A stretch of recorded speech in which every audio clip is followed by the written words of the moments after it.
Today, we're going to be going down the journey of how to buy a home. And I wanted to make this a 10-part video series because there's a lot of details that goes into becoming a successful homeowner. And so I really wanted to dial this in and start with the most important part of step one, which is, should you even buy right now? And I think this is such an important question. It's such an important topic. And I see so many people that go into their first home purchase starting to look at homes right away, and they don't even take the time to kind of take a step back and ask themselves, why do I want to become a homeowner? Why do I want to buy real estate? And it's such an important question to ask because this is no doubt the largest financial decision from an asset and a debt perspective that most people are ever going to take out in their life. And so going into this process, you really want to take the time and do a needs analysis and a wants analysis, right? And so the first thing, and I had a client, I'll share a quick story. The reason they wanted to buy a home was because they were going to be the first person in their family heritage to ever own a home in the United States of America. And their whole family came from overseas, and they have multiple family members here, but they were going to be the first person to be able to plant their roots in the United States and become a homeowner. And so it's a pretty powerful reason. It gives you a really reason behind, like, why are we doing this, right? What are we fighting for? Because it is a very big decision. It's not a get rich quick scheme, and you want to make sure you really have the emotional passion behind why are you actually making this big decision, right? So that's the first step that I would say before you do anything else, is ask yourself why. And also, who are the decision makers, right? Who's going to be involved in this? Maybe it's you, maybe it's your spouse, maybe it's a parent. Understanding who's going to be involved, who are the decision makers in buying this property. Second thing is renting versus buying. I'm not a big rent shamer. I think renting is actually a really great thing for a lot of people in certain time frames. But if we look over the history of homeownership in America over the last 100 years, on average, U.S. real estate has appreciated around 3 to 4%. And the most millionaires in America, most of their wealth is tied up in home equity. By the time the average American retires, 83% of their wealth will be in home equity. And so it's a big number, and homeownership can produce and create a lot of wealth for you. And that's why renting long-term, in my opinion, isn't the right overall long-term strategy, but it is a great strategy in the short term for some people. And so the question I'd be asking yourself is, if you're renting right now and you want to buy, a few things. How much am I paying for rent right now?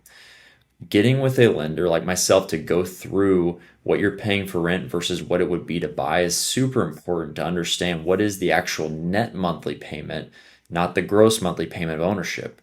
You have to factor in tax benefits, appreciation benefit, principal pay down when you buy a home, making sure that you can make the payment. But those are some key factors when we're looking at renting versus buying from a financial aspect, right?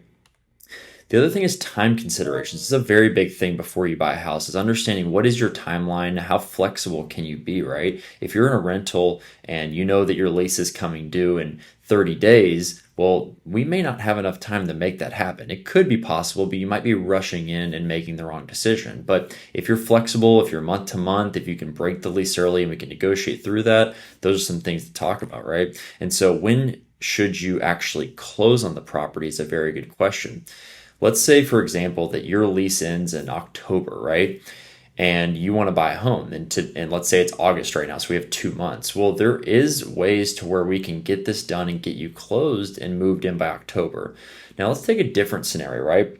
Let's say that right now it's May and you want to close in October. If you wanted to close in August, your first mortgage payment wouldn't actually be until October 1st. So for example, if you started your search in May, went under contract in June to buy a home, closed in August, your first payment wouldn't be until October, and you actually would have a couple of months of holding both properties to be able to help with moving and not having to make 2 housing payments. The other thing is, how long will you own this home? And I ask this question to every single client because it's such an important part. Is this something you're trying to flip and only own for 12 months? Is this a short-term hold, maybe for 3 to 5 years, which is where a lot of my clients sit at? Or is this your forever home, right? Are you looking to stay in this home for 10, 15, 20 years? This is a very important question because it can dictate, number one, the mortgage product and strategy that we go into and look at to save as much money as possible. But also, it's good to understand realistic expectations on appreciation and growth and what's the estimated net worth you could expect. Because when you buy a home, there are closing costs, and you want to make sure that you're giving yourself time to not only meet your break even point, but also get ahead on your wealth journey with real estate, right? And no one can ever tell you exactly how much your property is going to appreciate, but we can look at the data and make an educated decision with the time considerations. So here's another thing with, should we even buy a home right now, is common myths. And I hear a lot of things that float around on social media, mass media, and just people that I talk to. And I want to bust a few common myths here that goes into buying a home. And so number one is I need 20% down. This is something a lot of people feel like they need because their parents were taught this back in the day when 20% down was the average down payment back in the 70s and 80s. Nowadays, the average first-time home buyer and the average homeowner in general is putting down anywhere from 6 to 9%, but you can put as little as 3% down on a mortgage, or if you're a veteran, even 0% down. And there's a lot of down payment assistance programs that can help as well with getting into homeownership where you don't have to save the 20% down.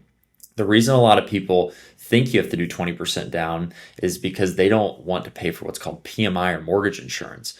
Now, mortgage insurance is actually not a bad thing because it can be a vehicle to help you start building equity and wealth without having to save 20% down in a home, right? If we take a $500,000 home, for example, 20% down would be $100,000, but 3% down would be $15,000. And so by the time you save up that extra 85 grand, that may take you 2, 3, 4, 5 years, and at that point, that home now might be worth 600,000 or 700,000. And so, PMI is something that is risk based, and everybody has their own situation with mortgage insurance.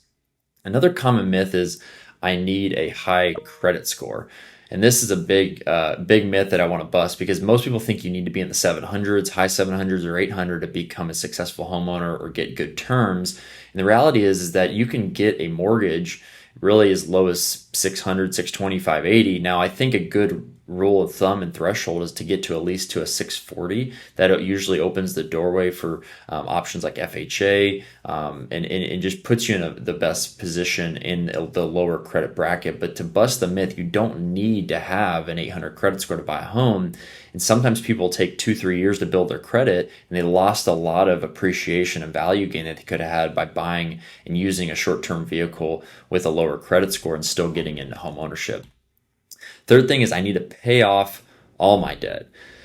Paying off debt is a double-edged sword because you want to pay off the right debt. There is good debt and there is bad debt. Mortgage debt is a good debt, right? It helps you start building wealth and acquire an asset and not have to save up all that money, right? A debt that is really good to pay off, though, is credit card debt, right? If you're paying 20, 25, 30% interest on credit card debt, a lot of times that would be better to pay that off before you actually buy the home or maybe at the time of buying a home. And so an important note is don't pay any debt off without meeting with your lender. When you meet with a lender, it's very, very important that you go through and do a full debt analysis to figure out what's coming in, what's going out, and what's the best debts that we should be paying off, and how much down should we, and finding the balance between how much debt to pay off, how much money to put down, and finding that solution. Everybody's situation is different. Fourth thing is my credit's going to get impacted for trying to buy a home. And so a common misconception is that you have to do a hard credit check when you go through the pre-approval process. And that's completely a myth. In fact, I actually like to meet with all my clients before we even do any sort of application just to understand, how is this even the right time for us to start going down this pathway? And that's why we have a discovery call in our process to go through your wants and needs and understand your situation before we ever pull credit and before we ever get documents. Now, the other thing is that there's something called a soft credit check. A soft credit check allows the lender for us to see your credit score and all your debt load, but it doesn't actually count against you or ding your credit score. And so this can be a great way to start your pre-approval process is getting a soft credit check and getting your pre-approval done 99% of the way, and then we convert it to a hard credit check once you're closer to making an offer. The thing is, when you pull a hard credit pull, it lasts for 4 months or 120 days. And so you want to make sure the timing is right so you're not having to do 2 hard credit checks or 3 hard credit checks during a pre-approval process, because then that could hurt your score for no reason, right? Last thing is, what is the next step from here? And we're going to go over this in the coming videos here, but it's really to go through and get pre-approved.